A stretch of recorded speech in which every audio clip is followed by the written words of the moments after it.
Централен дневник на регионалната К1. Добро вечер. Еве што ќе гледате во него. Во Неготино се работи за раздвојување на паралелниот систем кој служи за наводнување на дворните површини во должина од 600 метри. Завршените средношколци од Средното стручно општинско училиште Коле Неделковски преку пракса во компанијата Брако ќе се обезбедат стално вработување. Се продаваат парцели за изградба на куќи и хотели на Велешкото езеро Младост.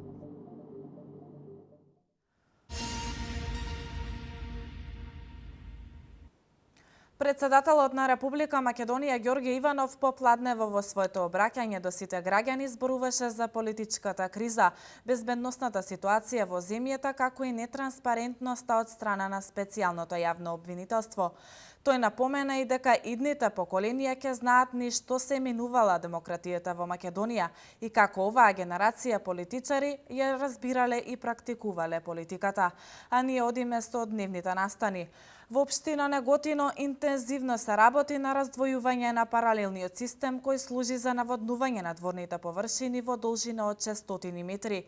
Со ова ќе се подобри водоснабдувањето во целата општина.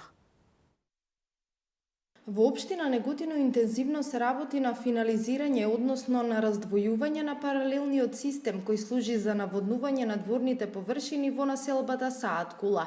Паралелниот систем ќе биде во должина од 600 метри. Во идниот период планираме да го подобриме наводнувањето на дворните површини во населбата Саат Кула. Со тоа се зголемува можноста за останување на повеќе питка вода кај граѓаните, односно вклучување и на дел од граѓанството кои досега не беа вклучени во паралелниот систем.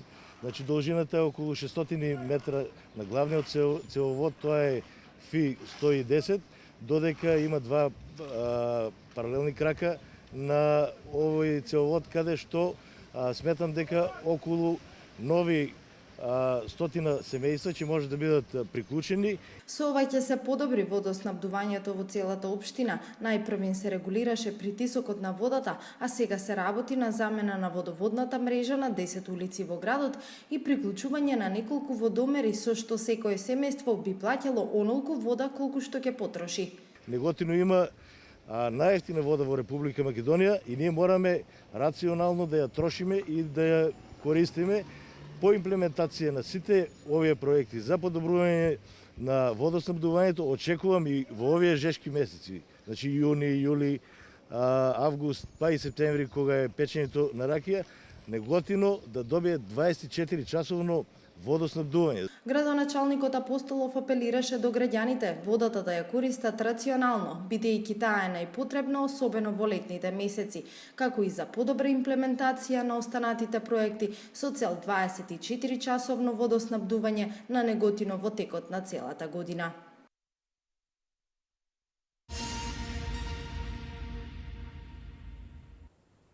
Велешката компанија Брако ова лето ќе оствари соработка со Средното стручно училиште Коле Неделковски од Велес.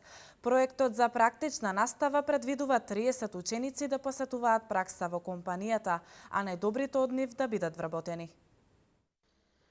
Што туку завршените средношколци од Велешкото Коле Неделковски имаат можност преку завршна пракса што ова лето ќе се спроведува во компанијата Брако, да се обезбедат стално вработување. Компанијата и училиштето ја продлабочуваат соработката. Во новиот погон на Брако ќе работат токму дел од практикантите. Сите ученици кои што завршиле 4-та година сега во јуни, ќе ги поканиме колку има интерес од нив да дојдат на платена пракса, пак би нагласил платена пракса во текот на летните месеци во фабриката и сите тие им дадеме шанса да покажат дека имаат интерес да научат, да работат понатаму и најдобрите 30 до 35 ученици кои што ќе доаѓаат на пракса, од 1 септември ќе ги запослиме во редовен работен однос во металната индустрија Брако, односно во нашата фабрика, кога очекуваме тие машини да бидат иставени во функција. Оваа соработка нема да застане тука, вели Анѓушев, најавувајќи дека дел од машините кои не се повеќе во производствениот процес ќе бидат донирани на Средното Коле Неделковски. На овој начин ќе се подобри практичната настава, вели директорот Ристов. Ќе имаме можност учениците директно се запознаат со процесот на производство, да осетат самата работа во текот на самото образование. Исто така, за прв пат ќе се случи да имаме платена практична настава, на некој начин учениците да го осетат бенефитот, да видат што значи да се работи, да се сработи и да се заработи. Според председателот на Стопанската комора Бранко Азески, ова е поттик за примена на дуалното образование и во Македонија. Германија, Австрија и Швајцарија се земјите од кои се црпи искуството. Тоа е систем во кој што ние мора да се вратиме према индустријата, мора да се вратиме према извозот, мора да обезбедуваме такви кадрови, мора да ја смениме филозофијата на нашето работење, затоа што една мала економија како нашата, како македонската, во услови на либерализиран пазар нема друга алтернатива. Велес е прва општина во која едно средно училиште и производствена компанија отпочнуваат ваква соработка. Колку што успеав овие 2 дена уназад да се распрашам, ретко постои во Македонија. Со ова, компанијата Брако и нејзиниот прв човек, господинот Ангјушев, покажуваат дека се достојни лидери на стопанството во нашиот град, луѓе со визија кои што знаат како треба да се развива во идни на бизнисот, токму со стварање кадри под сопствениот град кај што се наоѓа матично место на фабриката. Брако е компанија лидер во производството на метални, челични, жичени и други производи, кои се неопходни за индустријата, потрошувачката, медицинскиот и транспортниот центар. Она што се произведува тука, 90% е наменето за извоз. Новата инвестиција во која своје вработување може да најдат и практикантите од Колене Делковски, тежи 4 милиони евра.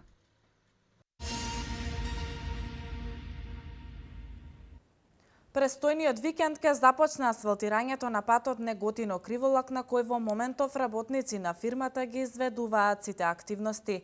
Овој пат ќе биде асфалтиран во должина од 3 километри до центарот на селото со ширина од 5,5 метри, со средства во висина од 20 милиони денари. Викендов ќе започне асфалтирањето на локалниот патен правец Неготино-Криволак. Во моментов градежните активности се во полник. Активностите кои се одвиваат се однесуваат на изградба на подпорни ѕидови, поставување на одводна мрежа и гребење на постоечкиот асфалт, со што ќе се создадат услови да започнат финалните работи. Градоначалникот Ванчо Апостолов изврши увид на градежните активности. Сега се гребе асфалтот, значи стариот асфалт на овој патен правец се гребе и истиот договоривме да го искористиме за тампонирање на многу селски улици во сите наши населени места. Значи започнавме од населеното место Тимјаник, потоа Криволак, а исто така планираме и од гребениот асфалт, веќе е договорено со министерот за транспорт и врски да го искористиме гребениот асфалт од автопатот по коридорот 10 од Неготино до Демиркапија, во сите населени места да бидат комплетно тампонирани сите улици во општина Неготино. Овој пат ќе биде асфалтиран во должина од 3 километри до центарот на селото и со ширина од 5,5 метри, со средства во висина од 20 милиони денари, обезбедени од заедничка соработка со Министерството за транспорт и врски. Градоначалникот апелираше до сите учесници во сообраќајот да имаат разбирање, бидејќи поради одвивањето на работите на патот, сообраќајот се одвива отежнато. Сметам дека за некои 15 дена ќе биде комплетно завршен, односно сите градежни работи на овој патен правец ќе бидат завршени, и затоа апелирам до граѓаните кои минуваат на овој патен правец да најдат на разбирање, бидејќи во моментот по вака високи температури се изведуваат градежни работи, односно финализација на патниот правец Неготино-Криволак. Асфалтирањето на овој патен правец ќе придонесе за непречено одвивање на сообраќајот од Неготино кон Криволак и обратно. И со завршувањето на сите градежни работи ќе се добие нов, современ, проширен и асфалтиран пат од Неготино до Криволак.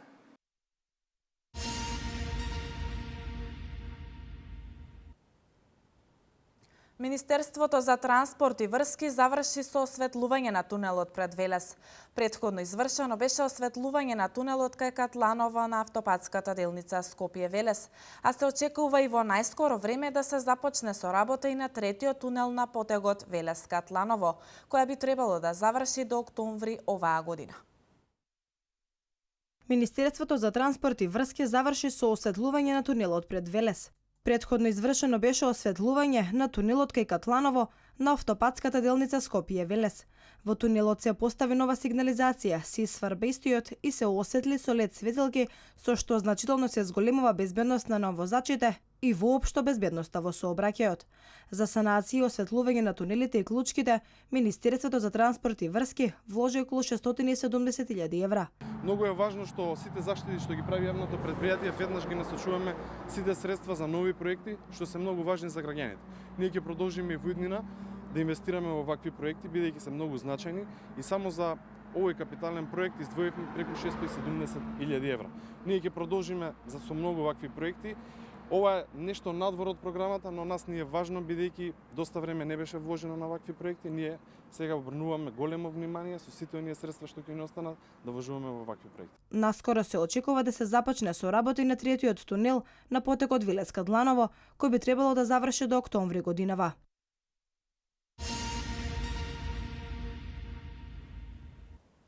Се продаваат плацеви околу Велешкото езеро Младост. Општина Велес веќе објави оглас за продажба на градежни парцели. Станува збор за 25 парцели за индивидуални куќи со цена која почнува од 283 денари за метар квадратен. Атрактивни плацеви за куќи и хотели со поглед на езерото Младост продава општина Велес. Огласот е веќе распишан. Понудени се две парцели со површина од 3,8 и 10,6 хектари. Предвидено е куќите да имаат 2 ката со приземје, а хотелите 1 кат повеќе. Локалната самоуправа на јавно надавање понуди 25 парцели за изградба на куќи и викендички на локација позади браната на патот кој води до село Новачани. Во претходниот оглас таму беа продадени 17 парцели. На огласот може да се јават домашни и странски инвеститори, физички лица или сопственици на фирми. Почетната цена од метар квадратен е 283 денари. Јавното надавање за индивидуалните куќи ќе се одржи на 7 и 8 јули, за хотелите на 21 јули.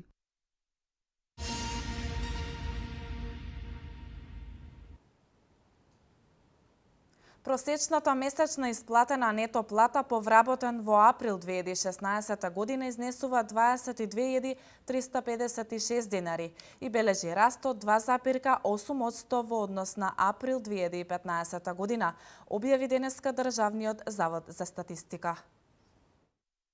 22.356 денари изнесува просечната месечна нето плата по вработен во април 2016 година. Според Државниот завод за статистика, 2,8% раст бележи просечната месечна плата во однос на април 2015 година. Ова зголемување доаѓа како резултат пред се на зголемувањето на просечната месечна исплатена нето плата по вработен во секторите уметност, забава и рекреација за 30,7%, градежништво 12,7% и стручни, научни и технички дејности за 12,1%. Зголемување на просечната месечна исплатена нето плата по вработен во однос на претходниот месец забележено во секторите уметност, забава и рекреација за 31%, стручни, научни и технички дејности 8,8% и финансиски дејности и дејности на осигурување 5%. Просечната месечна бруто плата по вработен во април годинава изнесува 32.794 денари и бележи зголемување од 2,8%. Наспроти тоа, 1,3% од вработените во Република Македонија во април 2016 година не земале плата.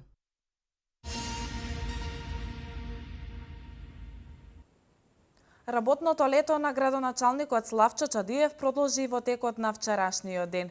Граѓаните од урбаните заедници Димче Мирчев, Трајко Капчев и Богдан Каракостев вчера имаа можност да ги посочат проблемите со кои се соочуваат, но и да дадат предлози за подобрување на условите за живење. Средбите со граѓани продолжуваат. Чадиев ја продолжува праксата. Синоќ ќе ги посети урбаните заедници Димче Мирчев, Трајко Капчев и Богдан Каракостев, каде со граѓаните разговараше за сите оние проблеми кои тие ги имаат. Беше разговарано и за предлозите и идеите кои би можеле да бидат реализирани во иднина.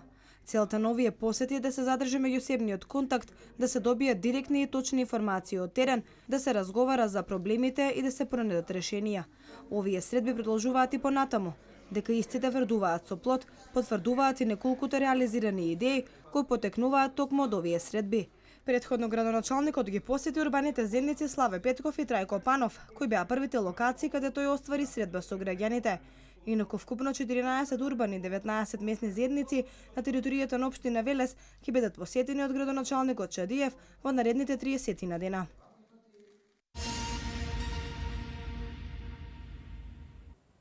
Македонија завзема значајно место на светската културна мапа. Министерката за култура Елизабета Канчевска-Милевска најави истражување на сите археолошки локалитети низ земјава, но на што е значајно е дека секој од нив ќе биде публикуван.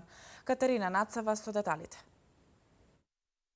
Инвестирањето во културно-историските вредности кои ги поседува Македонија се од големо значење за промоција на републикава, вели министерката Канчевска-Милевска. Токму преку културно-историските локалитети и истражувањата кои се вршат, Македонија зазема значајно место на светската културна мапа.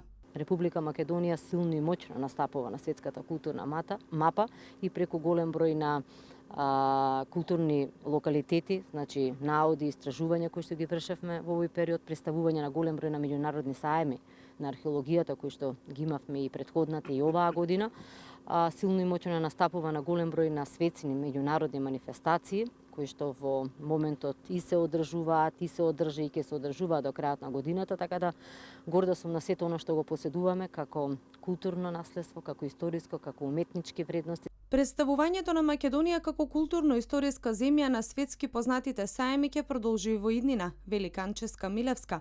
Она што друго е значајно во истражувањето на локалитетите е секој од нив да биде публикуван. Како приоритет во програмата на Министерството за култура ставивме објавување на монографии на многу локалитети каде што се истражуваше во претходниот период, бидејќи сепак во процесот на археологија, доколку нешто не публикувате и од документација, од наоди, од истражувања кои што се вршеле во претходниот период, сето тоа навистина нема значение. Така да, еден од приоритетите беше на сите оние локалитети во интензитет во претходниот период каде што се работеше оваа година да сите тие науди, сознанија, истражувања бидат публикувани, кои што навистина ќе дадат одлична можност и во науката, и во културата, и во научно-истражувачката дејност. Стоби и Хераклеа се меѓу првите археолошки локалитети кои се публикувани. Пред извесен период и локалитетот Била Зора доби своја публикација, но бидејќи во овие локалитети се уште се работи, очекувањата се дека тие ќе добијат нови публикации.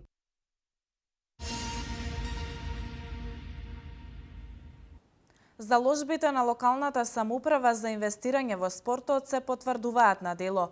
Покрај создавањето на градски ракометен клуб се оформува и одбојкарски клуб кој ќе го представува Велес на сите надпреварувања.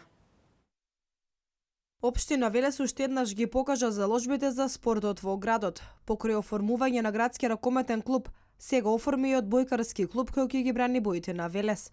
Градоначалникот Славчо Чадиев на средбата со стручниот кадар на клубот информираше дека на Велес му е потребен еден ваков клуб, кој во минатото беше еден од оние со кој градот се гордееше.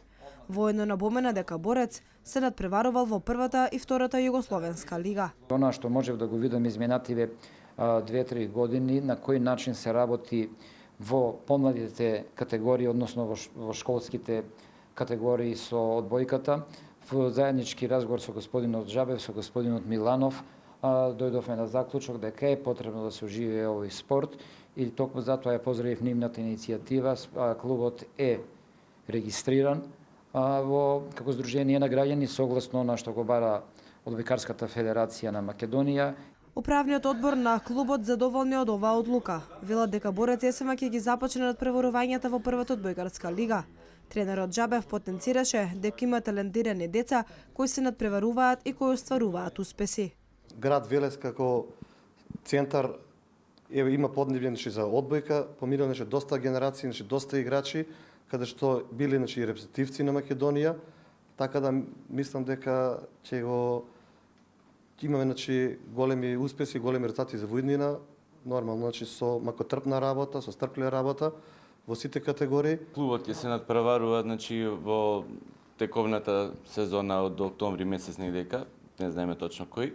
Меѓутоа ќе се надпреварува во првата сојузна одбојкарска лига.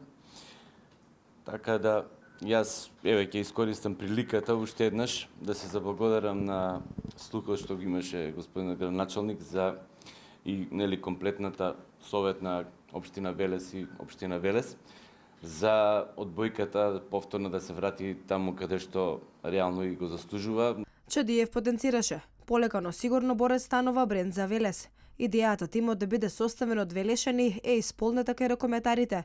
Истата продолжува да се имплементира и во овој клуб. Тимот да биде составен од велешки одбојкари.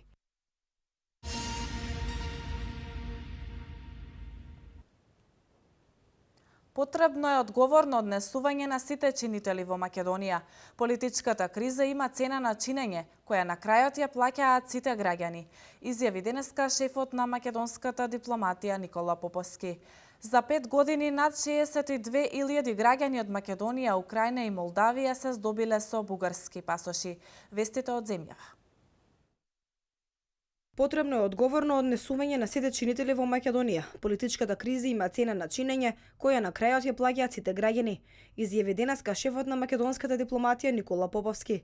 Според него, доколку се одржи фокусот на спроведување на идните реформски приоритети, без разлика на напредокот на политичкиот диалог, Македонија ќе докаже дека има капацитет да води преговори со Европската унија, но сепак оценката ќе ја донесе Европската комисија.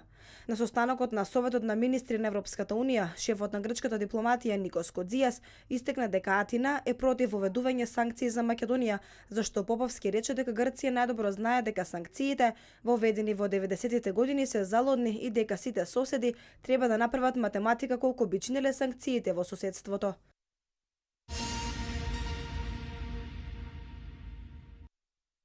$62.049 странски државјани во рок од 5 години добиле бугарско државјанство. Министерката за правда на Бугарија, Екатерина Захариева, ова го наведува во писмениот одговор на прашање поставено од пратеник. Вкупно 60.094 од новите бугари добиле бугарски документ за идентификација врз основа на бугарско потекло, а 1855 врз основа на заедничка натурализација. Таа наведува дека околу 6 до 7% од барателите не добиле бугарско државјанство, односно од 65.623 кандидати, 3.574 не добиле бугарски пасош, останатите 60.049 добиле пасош со указ на председателот. Според бугарските медиуми, тоа се државјани на Македонија како и на Молдавија и Украина. Писмениот одговор дава можност на министерот за правда околности да бидат презакажани во одделени текстови и законот за странци кој се однесува на условите кои странците треба да ги исполнат за да аплицираат за бугарско државјанство.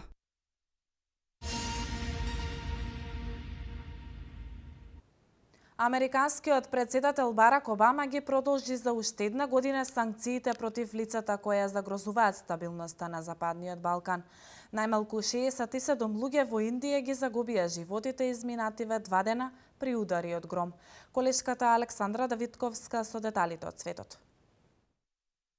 Американскиот председател Барак Обама ги продолжи за уште една година санкциите против екстремистите од Западен Балкан, јавува ТАС.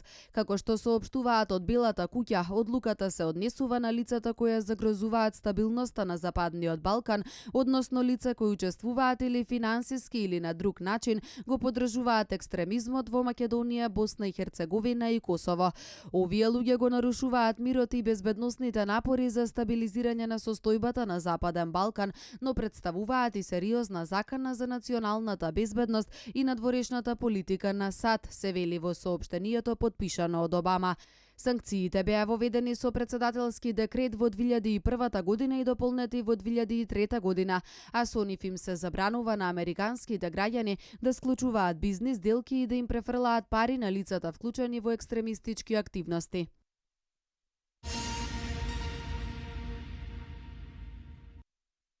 Како последица од удари на гром во Индија во изминатите 2 дена најмалку 67 лица го загубија животот, соопштија денеска индиските власти.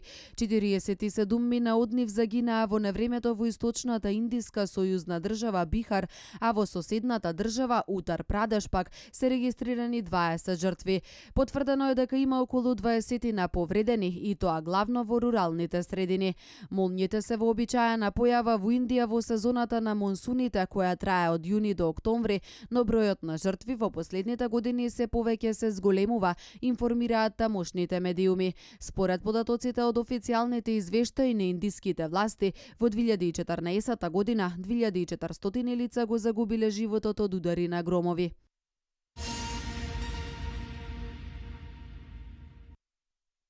Најмалку 25 лица се убиени, а десетина повредени при воздушни напади врз рака, соопшти Сирискиот центар за мониторинг на човековите права. Меѓу загинатите се и 6 деца, а дел од повредените се во критична состојба. Од центарот не посочуваат кој ги извршил нападите врз рака, престолнината на самопрогласениот исламски калифат. Сепак се претпоставува дека тие се дело на сириските владини сили или руското воено воздухопловство. На почетокот на овој месец владините сили започнаа офанзива со цел преземање на клучниот град Тапка, кој се наоѓа во близина на Рака, но джихадистите преземаа контраофанзива со што успеа да ги поразат владините сили и да ги потиснат од провинцијата Рака. Авионите на меѓународната антиджихадистичка коалиција, која е предводена од САД, исто така нанесуваат воздушни напади врз позициите на групата Исламска држава во Ирак и Сирија.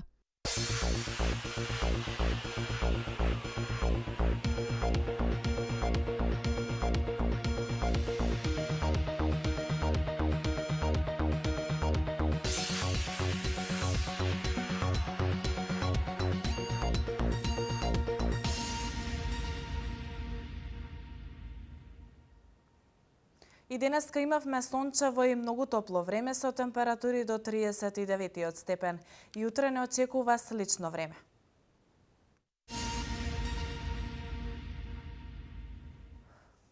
Општина Велес ги информира граѓаните дека второто авионско третирање против комарци ќе го изврши на 29 јуни во периодот од 5 до 6:30 часот. Со третирањето ќе биде опфатено целото градско и приградско подрачје, како и целото течение на реката Вардар на овој потек. И оваа година ќе се третира рекреативниот центар Езеро Младост со непосредната околина. Со оваа информација и го завршуваме централното издание на Дневникот. Имате пријатна вечер со програмата на К1.